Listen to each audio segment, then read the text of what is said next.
مکہ مکرمہ میں ایک عورت تھی، اس کو اپنے حسن پر بڑا ناز تھا۔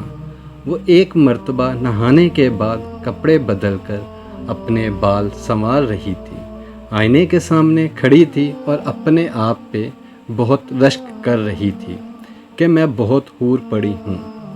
خاوند کو جب دیکھا تو عورت نے بڑے ناز نخرے سے بات کی کہ ہے کوئی مرد ایسا جو مجھے دیکھے اور میری تمنا نہ کرے؟ تو خاوند نے کہا ہاں ہے، عبید بن عمیر۔ یہ مسجد نبوی میں مدرس اور خطیب تھے۔ تو میاں بیوی کا تعلق عجیب سا ہوتا ہے۔ آگے سے کہنے لگی تو دے مجھے اجازت، میں تجھے دکھاتی ہوں وہ پھسلتا کیسے ہے۔ اس نے کہا ٹھیک ہے، میں اجازت دیتا ہوں۔ عورت کو اجازت مل گئی اور وہ نکلی، پھر مسجد کے دروازے پر آ کر کھڑی ہو گئی۔ اب جب مولانا عبید بن عمیر رحمۃ اللہ مسجد نبوی صلی اللہ علیہ وآلہ وسلم سے باہر نکلے تو عورت نے پہلے اس طریقے سے بات کہی جیسے کوئی مسئلہ پوچھنے کے لیے کھڑی ہو۔ تو مولانا کھڑے ہو گئے۔ اس دوران اس نے اپنے چہرے سے نقاب کو ہٹا دیا۔ اس کا خیال یہ تھا کہ جب وہ میرے حسن و جمال کو دیکھیں گے تو فدا ہو جائیں گے۔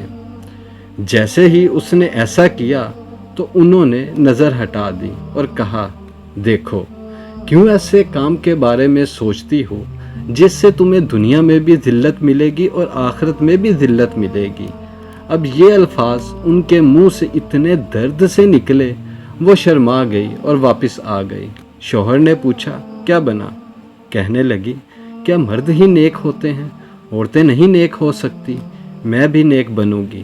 اس کی زندگی بدل گئی۔ اس کے بعد روز وہ خاوند سے پوچھتی عشاء کے وقت کہ تمہیں میری ضرورت ہے؟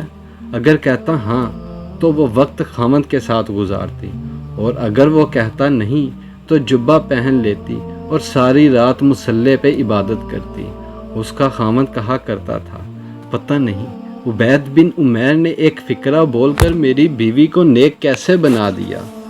شکار کرنے کو آئے، شکار ہو کے چلے گئے۔ ان کی اس لیے تھی کہ پروردگار عالم نے ان کے دلوں میں ایک اثر ڈالا ہوا تھا، ایمان کامل ان کے دلوں میں تھا۔ اور یہ نہیں کہ صرف بڑے لوگوں کو یہ حال تھا، بچوں کا بھی یہی حال تھا۔ ایک باپ اپنے بیٹے کے ساتھ جا رہا تھا، اس نے رستے میں آم کا باغ دیکھا جس میں پکے ہوئے آموں سے درخت لدے ہوئے تھے۔ بچے کے باپ کی نیت میں فطور آ گیا۔ اس نے بیٹے کو بولا میں باغ میں آم توڑنے جاتا ہوں، تم یہیں کھڑے رہو، اور اگر کوئی نظر آئے تو مجھے آواز دے دینا۔ اور باپ باغ میں آم چوری کرنے چلا گیا۔ چنانچہ جیسے ہی خوشے کے قریب پہنچا تو بچے نے پیچھے سے آواز لگا دی اے ابا جان، اے ابا جان، کوئی ہمیں دیکھ رہا ہے۔ تو وہ گھبرا گیا اور ویسے ہی واپس آ گیا۔ آ کے دیکھا تو گلی میں تو کوئی بھی نہیں تھا۔ وہ بیٹے کی اس حرکت کو دیکھ کر سخت غصہ ہوا اور بولا یہاں تو کوئی بھی موجود نہیں جو ہمیں دیکھ رہا ہو۔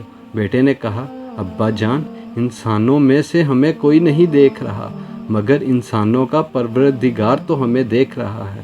تو یہ تھی بچوں کی تربیت۔ ہمیں بھی اپنے بچوں کی تربیت احسن طریقے سے کرنی چاہیے۔ جزاک اللہ۔